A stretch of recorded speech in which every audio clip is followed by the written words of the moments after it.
Work energy theorem is one of the most important topic इस पूरे chapter में।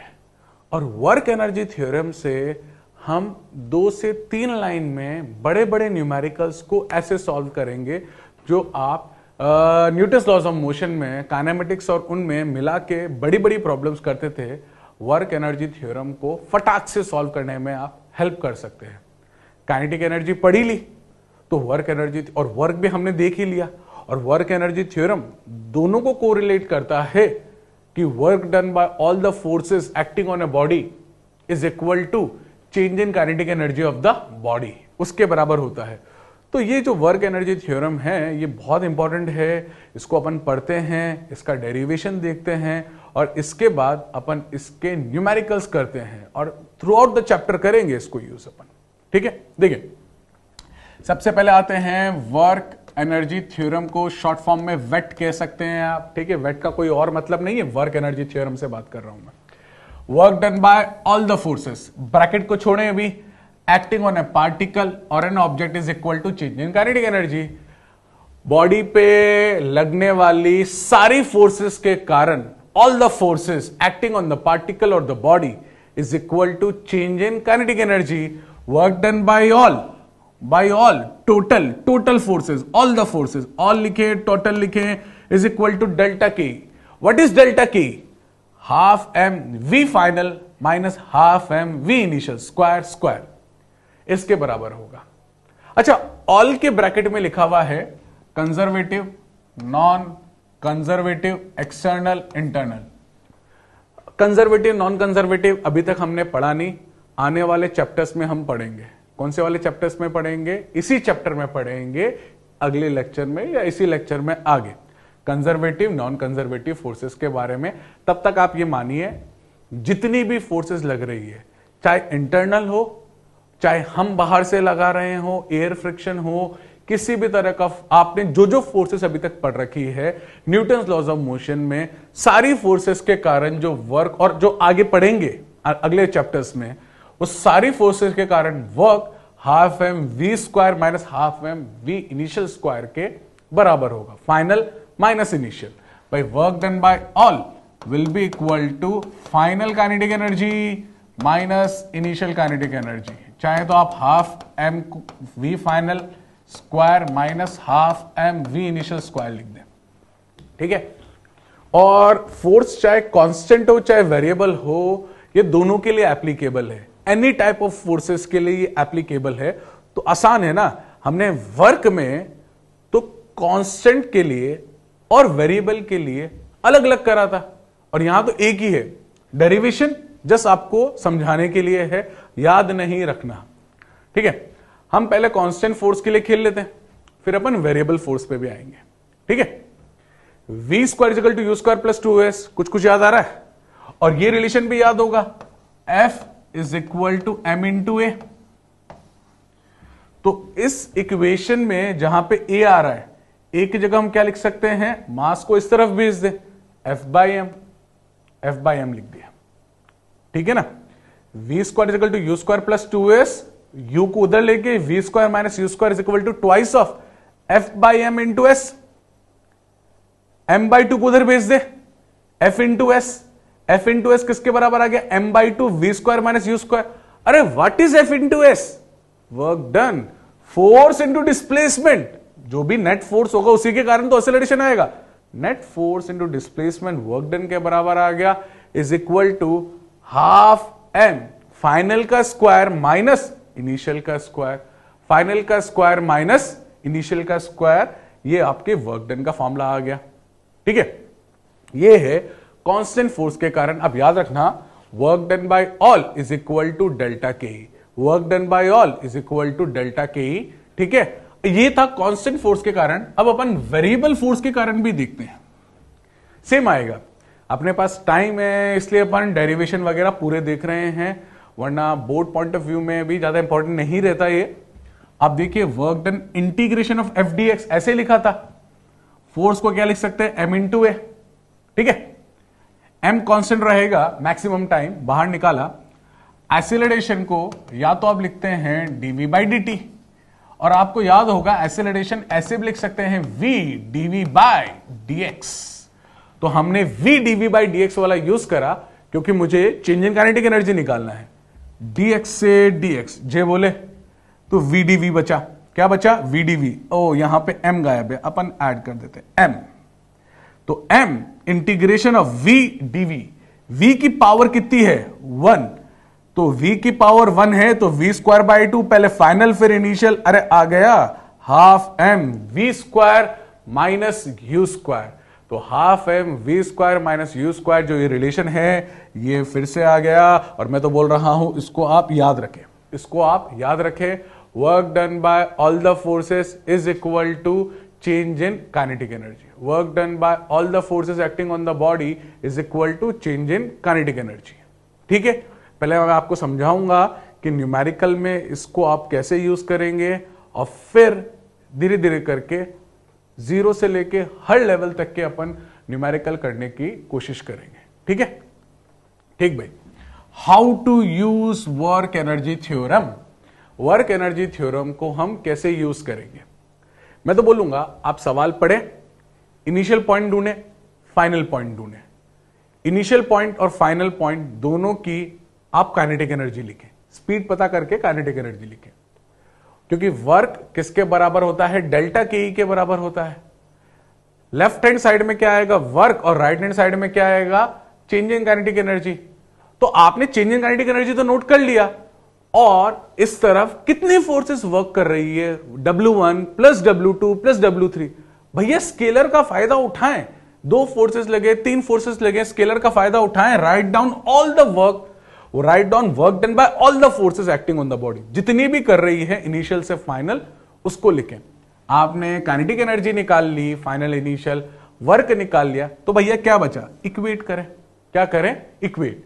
तो आप सवाल पढ़ के इनिशियल फाइनल की काइनेटिक एनर्जी निकाल लें और वर्क निकाल लें और इक्वेट कर दें। Work done by all is equal to delta K, final minus initial. तो वर्क एनर्जी थ्योरम को हम देखने के बाद कि वर्क एनर्जी थ्योरम होता क्या है, work done by all the forces is equal to change in kinetic energy.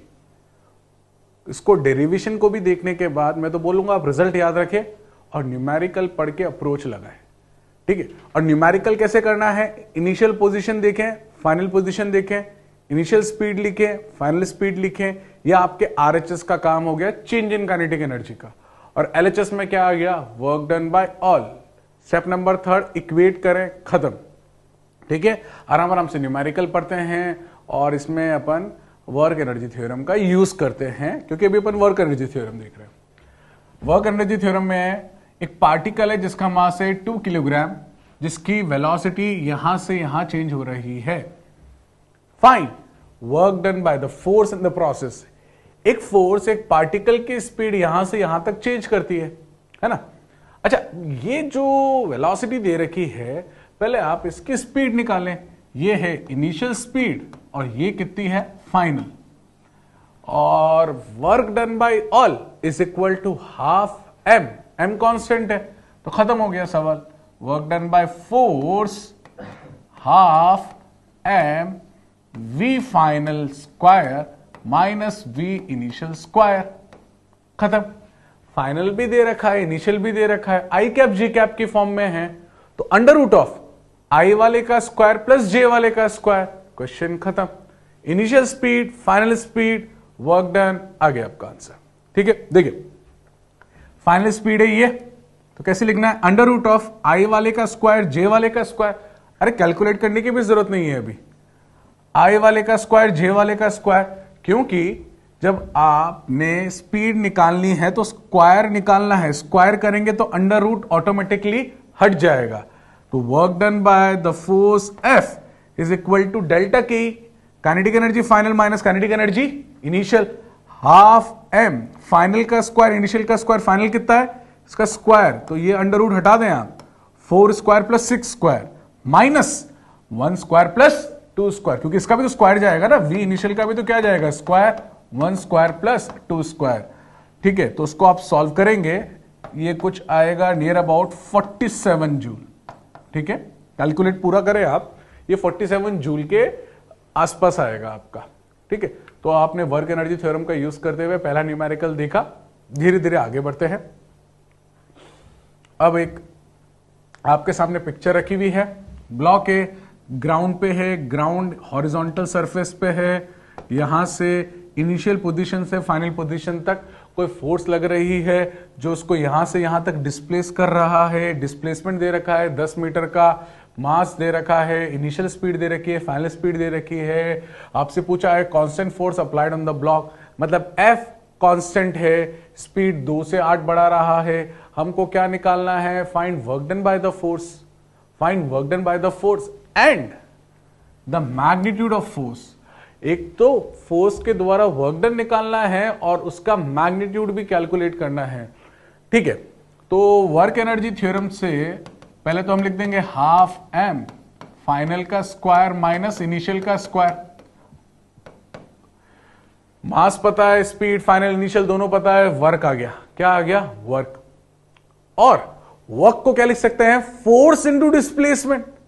Displacement पता है, फोर्स भी आ गया। आसान है काफी। देखें आओ इसका सॉल्यूशन कैसा रहेगा। मास गिवन है, वी गिवन है, फाइनल गिवन है, इनिशियल गिवन है, वर्क आ गया। Work done is equal to delta की हाफ m फाइनल का स्क्वायर माइनस इनिशियल का स्क्वायर। इसको आप सॉल्व करेंगे, कितना आ जाएगा? 30 जूल। ठीक है ना, 64 माइनस 4 60/2 30 जूल। ये आपके फर्स्ट पार्ट का आंसर आ गया जो मैंने बोला आपको। और मैंने बोला था वर्क को किसके बराबर करना? फोर्स इंटू डिस्प्लेसमेंट के बराबर कर दीजिए। फोर्स इंटू डिस्प्लेसमेंट के बराबर कर दीजिए। और आपको वर्क पता है, आपको डिस्प्लेसमेंट पता है, वर्क पता है, डिस्प्लेसमेंट पता है, फोर्स आ जाएगा। क्या आ जाएगा? फोर्स। तो यहां से आपने सेकेंड पार्ट के लिए फोर्स को भी कैलकुलेट कर लिया। पहला आपने निकाला वर्क, फिर आपने निकाला फोर्स। तो यहां से वर्क और फोर्स आपने दोनों आसानी से कैलकुलेट कर लिए। तो वर्क एनर्जी थ्योरम लगाना बड़ा आसान है। बस आप न्यूमेरिकल पे थोड़ा ध्यान रखें कि कितनी फोर्सेस वर्क कर रही है उस पर। ठीक है भाई, अभी एक थोड़ा सा डिफरेंट वैरायटी ऑफ न्यूमेरिकल है जिसमें हम वर्क एनर्जी थ्योरम को यूज कर रहे हैं। हमारी थोड़ी सी पुरानी नॉलेज है भाई, वो सांप इंटीग्रेशन तो हमने सीखा था लगाना। अब बात आ चुकी है डिफरेंशिएशन की भी। तो धीरे धीरे सारे मैथमेटिकल टूल इस चैप्टर में अपन ऑलमोस्ट ले लेंगे। ब्लॉक है 4 किलोग्राम का, moving on a smooth horizontal surface. किस रिलेशन के according? x equal to t²/2, जहां t टाइम है। Find work done by external force for first 2 second. पहले 2 सेकेंड के लिए work done by external force निकालना है। ठीक है भाई, so work done is equal to half m v² minus u²। अगर मुझे v और u मिल जाए, क्या मिल जाए?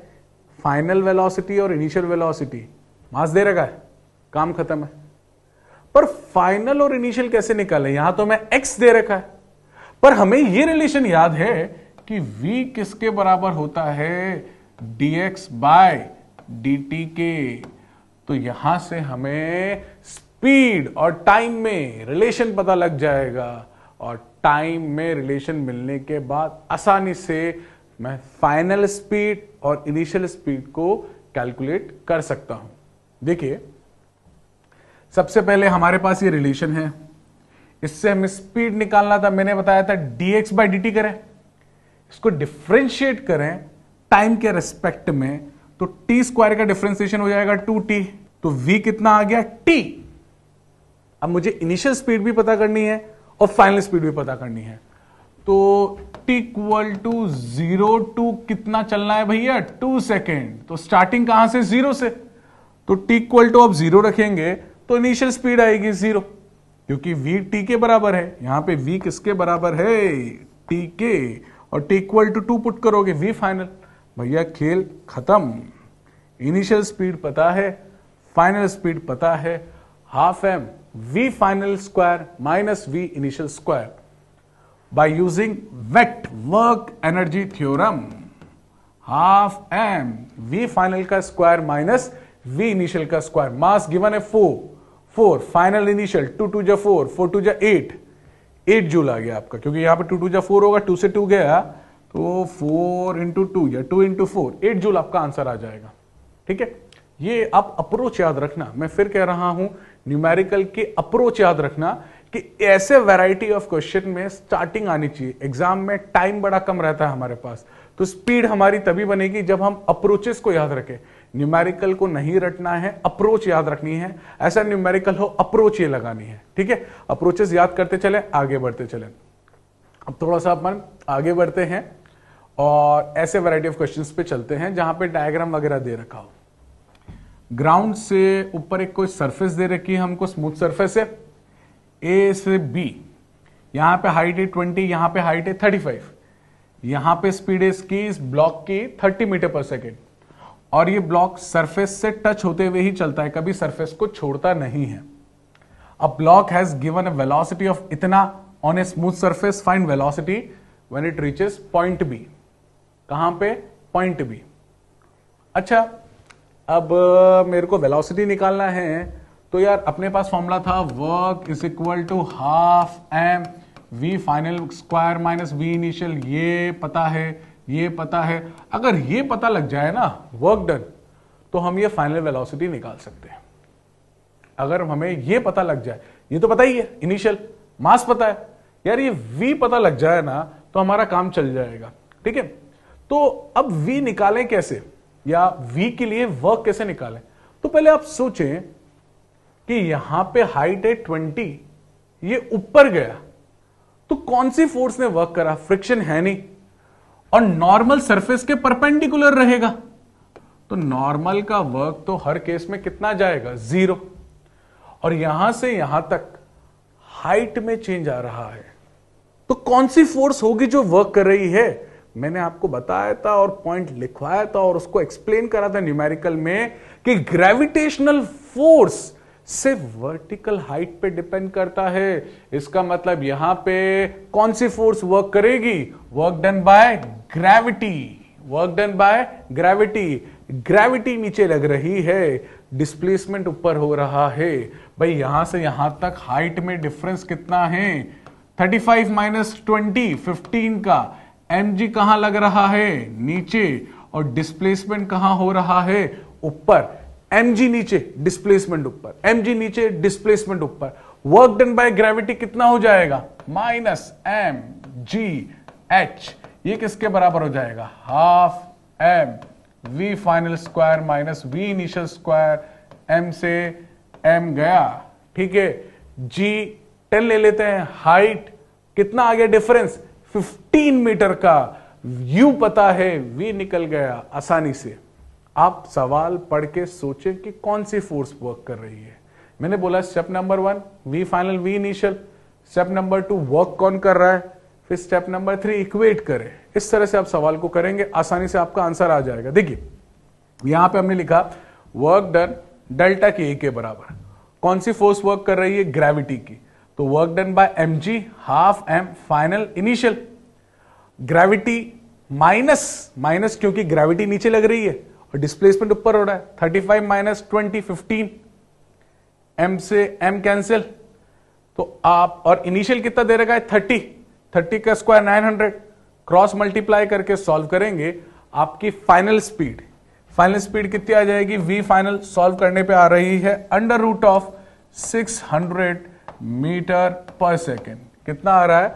अंडर रूट ऑफ 600 मीटर पर सेकेंड। भाई 900 में से 300 गया 600, ये स्क्वायर है, अंडर रूट भेज दीजिए, तो ये आपकी फाइनल स्पीड आ जाएगी अंडर रूट।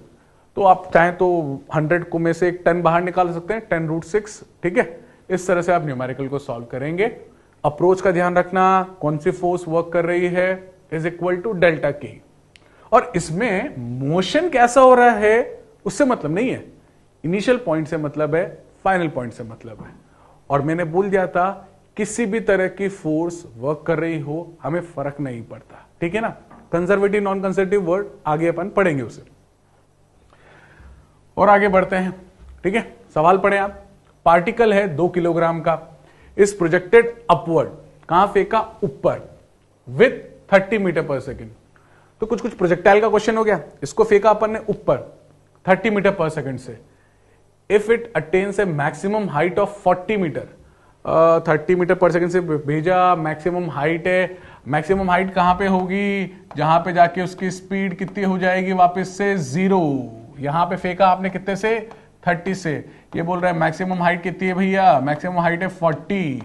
सो इसने खुद ने बोला है कि find work done by air resistance. तो अगला सवाल में न्यूमेरिकल में खुद से जनरेट कर रहा है कि एयर रेजिस्टेंस के कारण आप वर्क कैलकुलेट करें। किसके कारण वर्क कैलकुलेट करें, एयर रेजिस्टेंस। जब मैं ऊपर फेंकूंगा मेरा हाथ हट गया, जब मैंने ऊपर फेंका मेरा हाथ हट चुका है, तो कौन वर्क कर रहा है, एक तो ग्रेविटी। जब बॉल को फेंकेंगे आप, धीरे धीरे धीरे धीरे धीरे बॉल रुकेगा। मैक्सिमम न्यूमेरिकल में हम एयर रेजिस्टेंस को अवॉइड करते हैं क्योंकि वहां पे अपन को दिया हुआ नहीं रहता। इसमें बोला है work done by air resistance. तो जब आप वर्क एनर्जी थ्योरम लिखेंगे ना, तो वर्क डन बाय ग्रेविटी तो आएगा, plus work done by air friction भी आएगा, will be equal to half m final का स्क्वायर माइनस इनिशियल का स्क्वायर।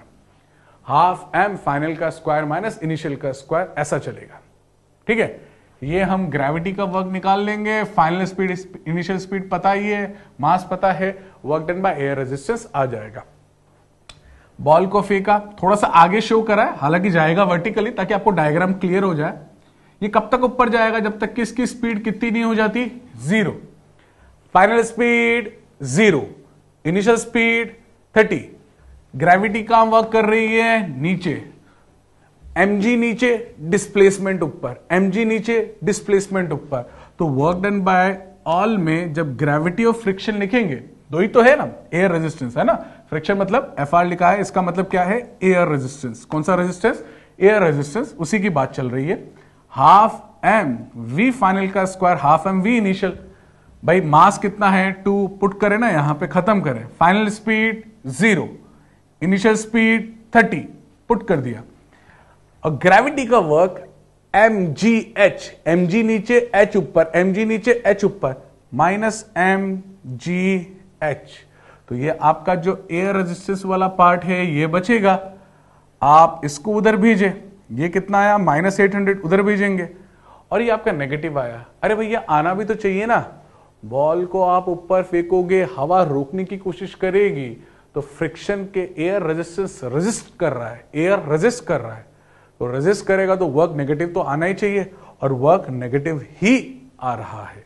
वर्क क्या आ रहा है, नेगेटिव। बेहतरीन सवाल है, इसमें एयर रेजिस्टेंस नहीं देता तो हम नहीं लेते, ठीक है ना।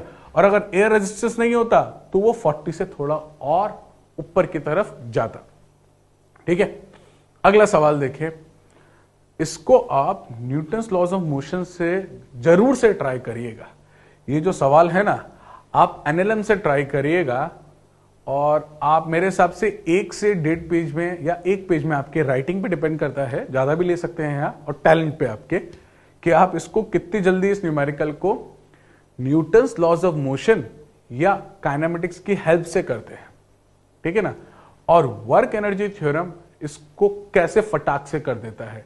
तो यहां पे मैंने बोला वर्क एनर्जी थ्योरम आपके बड़े बड़े न्यूमेरिकल्स को फटाक से करने में हेल्प करता है, और इसमें सिर्फ आपको इनिशियल और फाइनल पोजीशन की चर्चा करनी है। थ्रू आउट क्या हो रहा है, none of your business. Kinematics में थ्रू आउट चर्चा करनी पड़ती है। फर्स्ट हाफ पार्ट स्मूथ, आधा स्मूथ है, मतलब ये लेंथ मान लीजिए L, ये लेंथ मान लीजिए L, आधा पार्ट की लंबाई जो इंक्लाइन प्लेन की है स्मूथ है, बचा हुआ आधा क्या है, rough. Rest half part is rough, और इसको रेस्ट से स्टार्ट करा, मतलब इनिशियल स्पीड कितनी 0, फाइनल स्पीड कितनी 0, बोला है भैया, अपन नहीं बोल रहे। And again comes to rest, and again comes to rest before reaching the bottom. अरे बहुत आसान हो गया। वर्क डन बाय ऑल, मैं पहले ही लिख देता हूं, work done by all is equal to 0। अब बोलेंगे 0 क्यों, अरे initial speed 0, final speed 0, work done by all किसके बराबर आ गया, 0 के बराबर आ गया। इसका मतलब जब यहां से यहां तक ये वर्क कर रहा है, मतलब कोई भी फोर्स वर्क कर रही है, वो किसके बराबर आना चाहिए, 0 के। अब गेस करें यहां पे कौन कौन सी फोर्स वर्क कर रही होगी। भाई इस पे एक तो लग रहा होगा नॉर्मल, डिस्प्लेसमेंट इधर, नॉर्मल का वर्क 0, एक तो नॉर्मल वर्क कर रहा होगा। और कौन वर्क कर रहा होगा नॉर्मल के अलावा? Gravity, mg sine theta, mg के काफी अपन ने सवाल करे, mg sine theta work done by gravity. Gravity यहां से यहां तक थ्रू आउट द मोशन करेगी वर्क, वहां से लेके यहां तक। निकालना क्या है हमें? म्यू निकालना है।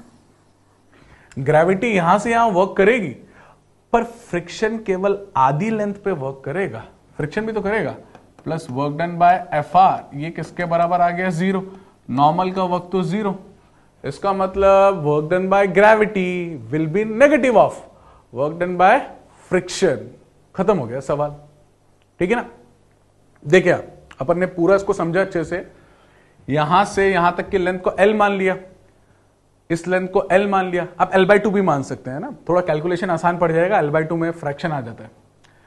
नॉर्मल ऊपर, डिस्प्लेसमेंट आगे, वर्क नॉर्मल का 0, फ्रिक्शन पीछे, डिस्प्लेसमेंट आगे।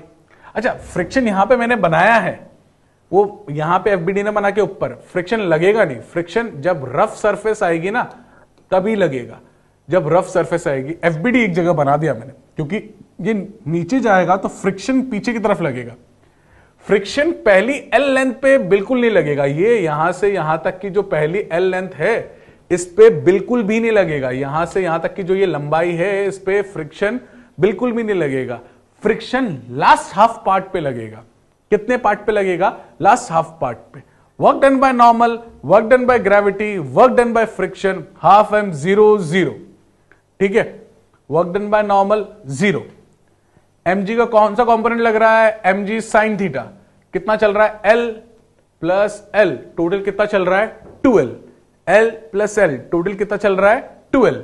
तो mg sine theta into 2L, दोनों की डायरेक्शन सेम है। ये L हल्का सा ऊपर था, मैंने वापस इसको बनाया है, यहां से यहां तक की लेंथ है ये। और फ्रिक्शन केवल यहीं पे लगेगा, फ्रिक्शन केवल L लेंथ पे ही लगेगा, क्योंकि आधी सरफेस ही रफ है। तो minus F R into L लिखा। माइनस क्यों लिखा? जब ब्लॉक नीचे जाएगा फ्रिक्शन ऊपर लगेगा और डिस्प्लेसमेंट नीचे होगा। अपोजिट है, क्या है? अपोजिट। इसको आप इधर भेजें, एल से एल गया, ठीक है? फ्रिक्शन की वैल्यू मैं यहां लिख देता हूं। फ्रिक्शन की वैल्यू क्या होती है भैया? Mu N. नॉर्मल कितना होता है? M G cos theta. तो फ्रिक्शन की वैल्यू क्या आ जाएगी? Mu M G cos theta. क्या आ जाएगी? Mu M G cos theta. M G से एम जी, थीटा से थीटा, तो म्यू की वैल्यू क्या हो जाएगी? 2 साइन अपॉन कॉस। तो म्यू की वैल्यू आ गई 2 टैन थीटा। म्यू की वैल्यू कितनी आ गई? 2 टैन थीटा। ध्यान रखना इस चीज का, ग्रेविटी पूरी लेंथ पे वर्क करेगी, यहां से यहां तक L प्लस यहां से यहां तक L 2L, और फ्रिक्शन आधे पार्ट में लगेगा, क्योंकि आधा पार्ट ही क्या है? रफ, और ऊपर वाला पार्ट क्या है? स्मूथ। फ्रिक्शन को रफनेस चाहिए भैया, बिना रफनेस के फ्रिक्शन वर्क कैसे करेगा? बहुत ही बेहतरीन सवाल, और इसमें मैंने आपको स्टेप्स लिखी है एक एक, इसलिए आपको ज्यादा लग रहा है, वरना आपकी कैलकुलेशन अच्छी, 1-2 स्टेप में फटाक से आपका ये सवाल हो जाएगा। बेहतरीन सवाल है ये आपका क्वेश्चन, इसको आप स्टार मार्क करके रखें और नोट करें इसे आप, ठीक है? और खुद से कम रफ में 2 बार ट्राई करें, ठीक भैया? अगले सवाल की तरफ अपन आगे बढ़ते हैं। नाइफ वगैरह से खेलते होंगे आप। एक नाइफ को ग्राउंड से h हाइट ऊपर छोड़ना है, रेस्ट से रिलीज करना है, इनिशियल वेलोसिटी 0, नाइफ भगते हुए आएगी और ये अर्थ में थोड़ा सा पेनिट्रेट हो गया। ये है अपनी सरफेस से x नीचे जाके फिर से ये रुक जाता है। आपने h हाइट से छोड़ा, वो गया, फिर अंदर पेनिट्रेट हुआ, अंदर गया, कब तक गया? x तक, और x और जाने पे वो रुक जाता है। A knife release from rest from a height h, it again comes to rest after entering the ground. Ground में x अंदर जाने के बाद वापस से रुक जाता है। Find the resistance force. Ground ने कितना रेजिस्टेंस लगाया वो आप ढूंढे। यार ये न्यूमेरिकल और पुराना न्यूमेरिकल आप देखें, इनिशियल स्पीड कितनी? 0, फाइनल स्पीड कितनी? 0।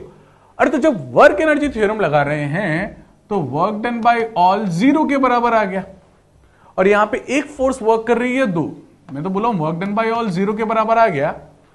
अब एक तो ग्रेविटी वर्क कर रही होगी, वर्क डन बाय ग्रेविटी, एक तो work done by gravity plus work done by friction is equal to 0। सोचने वाली बात है, mg नीचे लग रहा है, डिस्प्लेसमेंट हो रहा है।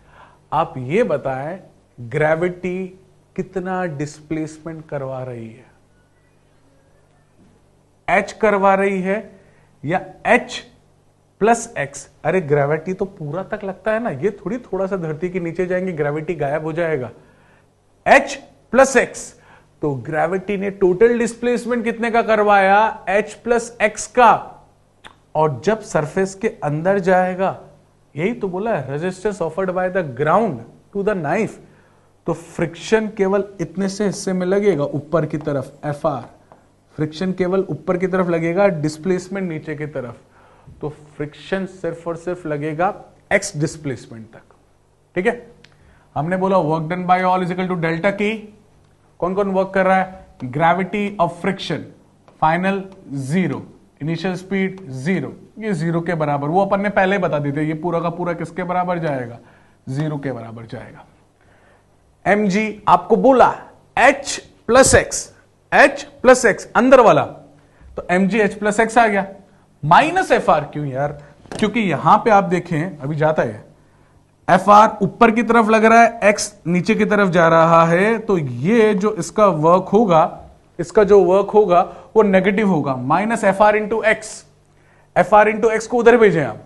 ठीक है, आपको यही तो निकालना है ना, फाइंड रेजिस्टेंस फोर्स, फोर्स निकालना है, रेजिस्टेंस फोर्स निकालना है, Fr की ही वैल्यू निकालनी है। Fr को एक तरफ रखें, बाकी सबको दूसरी तरफ भेजें। चाहे तो आप अलग अलग भी कर सकते हैं, नहीं तो ये आंसर है आपका। वो फॉर्मेट चारों ऑप्शन में देखना पड़ेगा कौन सा आ रहा है। तो x बाय x की वैल्यू 1, h बाय x, तो ये थोड़ा प्रॉपर फॉर्मेट हो गया, और नहीं तो ये भी सही है। तो ये आपका आ गया कि कितना ग्राउंड ने रेजिस्टेंस फोर्स इसको ऑफर करा, mg 1 प्लस h बाय x। ठीक है, x by x metre by metre cancel, mg force है तो ये आपका फोर्स आ गया। यूनिट से भी अपन चेक कर सकते हैं। ठीक है, और जब इनिशियल स्पीड 0 हो, फाइनल स्पीड 0 हो, वर्क एनर्जी थ्योरम फटाक से आप अप्लाई करें। चलो भाई बड़े आगे, फिर से ऐसा सवाल आ गया जहां पे x भी है और टाइम भी दे रखा है। x और टाइम दोनों आपको दे रखे हैं, x और टाइम। ठीक है, आप सवाल पढ़े इसको, मैं मार्कर चूज कर लेता हूं। Position of a particle of mass 2 kilogram depend on time as x equal to T cube minus 4t metre. Find total work done by the net force acting on the particle for first 2 second. खत्म सवाल। अभी थोड़ी देर पहले करा हमने, याद करें, x equal to T square by 2 something ऐसा न्यूमेरिकल करा था। मैंने आपको बोला जब वर्क डन आपको निकालना है तो half M we final square minus we initial का स्क्वायर करना है। ठीक है, तो आप इसमें देखें, मास पता है आपको, स्पीड पता लग जाए। अब स्पीड पता कैसे लगेगी भाई? v is equal to relation पता है ना, dx बाई dt, यहां से मैं स्पीड निकाल लूंगा। v इज इक्वल टू क्या है? dx बाय dt, इससे मैं स्पीड कैलकुलेट कर लूंगा टाइम की वैल्यू पुट करके।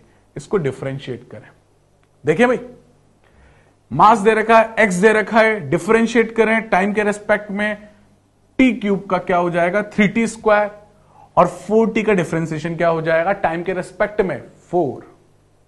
पहले t इक्वल टू 0 पुट करें, फिर t इक्वल टू 2 पुट करें, क्योंकि 0 से 2 फर्स्ट 2 सेकेंड। ठीक है ना, t इक्वल टू 0 पुट करा, यहां पे 0 माइनस 4 आ गया, t इक्वल टू 2 पुट करा, 4 3 12 4 8 मीटर पर सेकेंड आ गया। ये फाइनल नहीं, ये इनिशियल और ये फाइनल। वर्क एनर्जी थ्योरम लगा दिया, work done by all, work done by all, work done by all is equal to half M final square minus initial square. अरे मास पुट कर दें, 2 से 2 जे बोले, ये बच गया फाइनल, फाइनल है 8, इनिशियल कितना है? -4। फर्क नहीं पड़ रहा ना, स्क्वायर है, माइनस लिखें बढ़िया, नहीं लिखें और बढ़िया।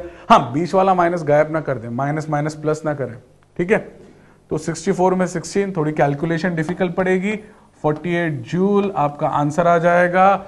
आसानी से आप कर सकते हैं वर्क एनर्जी थ्योरम के न्यूमेरिकल्स को। ये अप्रोच याद रखना आप जब टाइम के रिस्पेक्ट में दे रखा हो, ठीक है, डिफरेंशिएट करें। थोड़ा बहुत आपको मैथमेटिकल टूल को यूज करते रहना पड़ेगा। अब यहां पे थोड़ा आप ध्यान से इस चीज को देखेंगे, फटाक से टाइम के रिस्पेक्ट में डिफरेंशिएट मत करना। यहां पे ऑलरेडी v दे रखा है। Velocity of a particle mass 0.5 kilogram depends on speed as v is equal to 5 x to the power 3/2 metre पर second. Find the total work done on the particle x equal to 0 to x equal to 2 metre. सुनिए, यहां पे work किसके बराबर होगा, फिर से लिख रहे हैं वही v final minus v initial का स्क्वायर, ठीक है। x इक्वल टू 0 पे इनिशियल स्पीड मिलेगी, x इक्वल टू 2 पे फाइनल स्पीड मिलेगी। तो एक काम करें ना, रिलेशन आपके सामने है तो यहां पे 0 पुट करें, इनिशियल स्पीड आ जाएगी, यहां पे 2 पुट करें, फाइनल स्पीड आ जाएगी। और जब इनिशियल स्पीड पता है, फाइनल स्पीड पता है, वर्क डन पता लग गया। सवाल पढ़ें आप, इसकी पावर वगैरह को देख के बिल्कुल ना घबराएं। कैलकुलेशन में वो सामने वाला जानता है कि ये बच्चा नीट का एग्जाम दे रहा है, ठीक है, तो वो कैलकुलेशन वैसे ही देगा जो आपसे हो पाए। इसका मतलब ये नहीं कि बहुत सिंपल है, थोड़ी बहुत डिफिकल्ट भी होगी, करना पड़ेगा। मास दे रखा है, मैंने जैसा बोला x इक्वल टू 0 पे x इक्वल टू 2 पे इनिशियल और फाइनल स्पीड निकाले। x इक्वल टू 0 डाला, 0 आ गया। x इक्वल टू 2 डालने पे 2 की पावर 3/2। अच्छा, 2 की पावर 3/2 को मैं थोड़ा यहां पे आपको सॉल्व करके बताऊं। 2 की पावर 3 होल पावर हाफ, ऐसे लिख सकते हैं। तो 2 की पावर 3 कितना हो जाएगा, 8। तो 8 की पावर हाफ, और 8 को लिख सकते हैं 4 इंटू 2 की पावर हाफ। तो एक 2 को आप बाहर निकाल सकते हैं, 2 2 2 जा 4, एक 2 बाहर आ जाएगा, 2√2 कितना आ गया, 2√2। तो 5 2 जा कितना हो जाएगा, 10√2 मीटर पर सेकेंड। कितना आ गया, 10√2 मीटर पर सेकेंड। ये आपकी फाइनल स्पीड आ गई। बस वर्क एनर्जी थ्योरम का एप्लीकेशन करें, apply wait work energy theorem. Half M final का स्क्वायर माइनस इनिशियल का स्क्वायर। मास कितना है, 0.5, 5/10 फाइनल है, इनिशियल है। सिंपली आप सॉल्व कर सकते हैं इसको, ठीक है। ये आ गया नीचे, 5 से ये गया 2, 2 2 जा 4, 2 से 2 50 जूल आ गया आपका आंसर।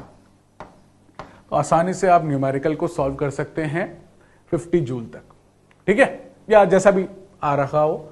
ये v और x में था, हमने x और t में 2 सवाल देखे, v और x में देखे, और देखे रहे डिफरेंट टाइप ऑफ पैटर्न के न्यूमेरिकल्स को, ठीक है।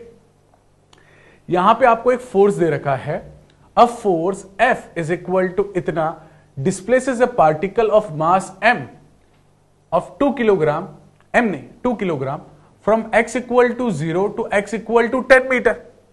0 से 10 मीटर तक जा रहा है। If velocity of the particle x equal to 0 was this point velocity, यार यहां पे हमको एक वेरिएबल फोर्स दे रखा है, और वेरिएबल फोर्स का वर्क डन हमको याद है, integration of F D X. Final velocity निकालना है और इनिशियल वेलोसिटी दे रखा है।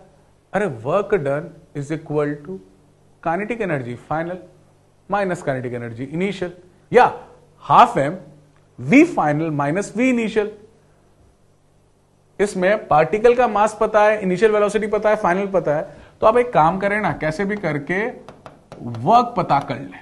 क्या पता कर लें, वर्क पता कर लें, ये पता कर लें। ये पता कर लेंगे तो आप इनिशियल तो पता ही आपको स्पीड, फाइनल स्पीड भी आपकी आ जाएगी। अब वर्क के लिए क्या करना पड़ेगा भैया, वर्क के लिए आपको फोर्स दे रखा है, इंटीग्रेशन करना पड़ेगा। फोर्स एक्स में है, इंटीग्रेशन इनिशियल लिमिट से फाइनल लिमिट, इनिशियल लिमिट से फाइनल लिमिट, इसको आप इंटीग्रेट करें dx के रेस्पेक्ट में। एक्स स्क्वायर का क्या हो जाएगा, एक्स क्यूब बाई 3 से ये जाएगा 0.2 टाइम्स, और 2.5 है तो ये कितना आ जाएगा 2.5x। पहले 10 प्लेस करें, 0 प्लेस ही ना करें, क्योंकि 0 इंटू समथिंग 0, तो केवल फाइनल लिमिट को डालें, माइनस करें ही नहीं, इनिशियल लिमिट की जरूरत ही नहीं है। तो आपने क्या करा, मैं इसको थोड़ा सा हटा देता हूं, ये आपके लिए थोड़ा ट्रबल क्रिएट करेगा, ठीक है। तो यहां पे पहले मैंने 10 डाला, इसमें भी 10 डाला, इनिशियल डालने का मैंने मना कर दिया था, इनिशियल 0 है, 0 पुट करने की जरूरत ही नहीं है। इसको थोड़ा सा सॉल्व कराइए, कितना आ गया आपका -175 जूल। कितना आ गया? -175 जूल। अब ये आपका वर्क डन था बाय वेरिएबल फोर्स, तो वर्क डन की जगह रखें हाफ, मास दे रखा है यहां पे 2 kg रखें, फाइनल स्पीड निकालनी है, इनिशियल पता है 2 से 2 जे बोले 400 को इधर लाएं, 400 में से 175 करें, कैलकुलेटर का इस्तेमाल ना करें, खुद से करें, 225 आ गया। 225 किसका स्क्वायर होता है? 12 का या 15 का? 15। फाइनल स्पीड आपके पास आ गई 15 मीटर पर सेकेंड। इनिशियल स्पीड पता होनी चाहिए, फाइनल स्पीड पता होनी चाहिए। आपने डिफरेंट वैरायटी के सवाल करे वर्क एनर्जी थ्योरम में, और इनमें सबकी अप्रोच को आपको याद रखना पड़ेगा। न्यूमेरिकल बिल्कुल ना रटें, अप्रोचेस याद रखें। एग्जाम में पढ़ते से ही क्लिक करना चाहिए कि इसकी स्टेप्स क्या होगी, ठीक है। न्यूमेरिकल्स ना रटें, अप्रोच को याद रखें, ठीक है।